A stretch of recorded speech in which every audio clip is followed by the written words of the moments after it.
Aku Pak Labi, seorang nelayan. Biniku Mak Labu, seorang yang penyayang. 12 tahun berkahwin, tapi ada satu masalah. Cuba banyak kali pun tak mengandung. Pak Labi kahwin dua, nama dia Mak Kundo. Belagak dan sombong memang susah nak tegur. Semua tumpuan dapat kepadanya. Maaflah Kak Labu, Abang Labi, aku punya.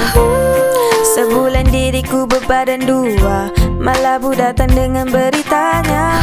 Abang Labi, Kundo, saya mengandung.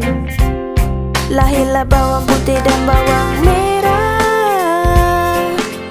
Inilah kisah tentang mereka. Putih dan merah, saksikan tawa dan juga duka. Merah, kita dibesarkan bersama. Mengapa kita tak boleh bergurau senda? Anak favourite Pak Labi, kau kacauku tiap hari. Duduk diam-diam pun ada je benda nak marah. Putih, kau dengar sini baik-baik. Kau ingat sikit aku tua dari kau dek. Dengan kau dan Mak Labu je aku macam ni. Rebus semua harta semua kau dapat, kami tinggal apa? Labu, kau jaga sikit mulut anak kau tu. Kenapa ni Kundo? Mak, tak payah layan mereka tu Mak. Putih, kau diam boleh tak? Dah, aku yang kasih kamu semua makan. Meh tak yang spotlight dekat aku. Bawang putih bawang merah,